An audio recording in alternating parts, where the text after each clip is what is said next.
Hello crafty friends, it's Bibi here, and in this video I'm going to show you how to use embossing folders to create background panels like these ones here. We are going to start by cutting an A4 sheet of cardstock in 4 parts. These are going to be our panels. Now we are going to apply ink directly from the ink pad to the cardstock like so. You can use one color, or you can also use 2 colors or more colors if you want to. Now we are going to grab organic leaves, a background stamp, and a darker ink. In this case, it's a dark blue, and we are going to stamp this over like so. I'm being lazy, I'm not using any platform. This doesn't have to be perfect. Okay, that step is done, and now we are going to use an embossing folder. We need the flat side of the embossing folder, the one that doesn't have a texture. Now we are going to apply a super dark ink on that side. We place the paper in the embossing folder and we close the embossing folder. Then we are going to run this through the die cutting machine, and we are going to repeat this step until we get a nice and well-defined embossed image. To keep the paper in the embossing folder, I make sure that the side of the embossing folder that has the paper on is always laying flat on the table, on the die cutting machine, or in my hand. The inky side of the embossing folder should be folded down to meet the paper.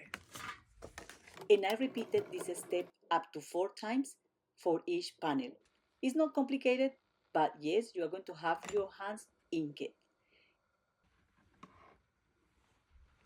And to get this image even more sharp and crisp, you can apply Distress Black Soot ink at the edges of the florals, and then grab a blending brush to soften all the hard lines left by the impact on the embossing folder, and to have a smooth and even ink transfer or impression. And then we run this through the die cutting machine, and the difference seems to be minimal, but there is a difference.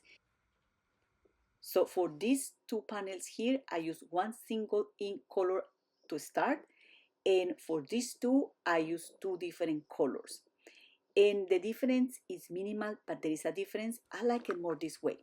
The next step is completely optional, but because I love adding metallic gold accents to my projects or silver, I'm going to use Beeswax by Stamperia. This smells delicious, and you can apply this with your fingertips over the raised areas of the embossed image. And then we are going to use a brush to apply Gold Star Dust by Stamperia to get that metallic shine over the paper. Completely optional. You can also add gold accents using watercolor paints, and to do that I will advise you to use very little water and lots of paint so you get like a paste. And this is just to bring those images to life and to add colors. The sky's the limit. This is just an idea to use stamps to add texture and interest to an embossed image, and also to use similar colors to create a more seamless composition. Nobody will think that these were once white panels, and now we created something new with ink, an embossing folder, and a little bit of love. So that's all for today. I hope you enjoyed this video.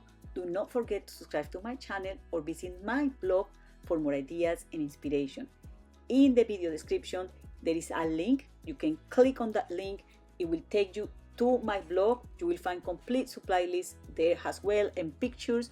And there is a blog hub and giveaways for you today. So I hope you can pay me a visit. Thank you very much for watching, and happy crafting. Bye.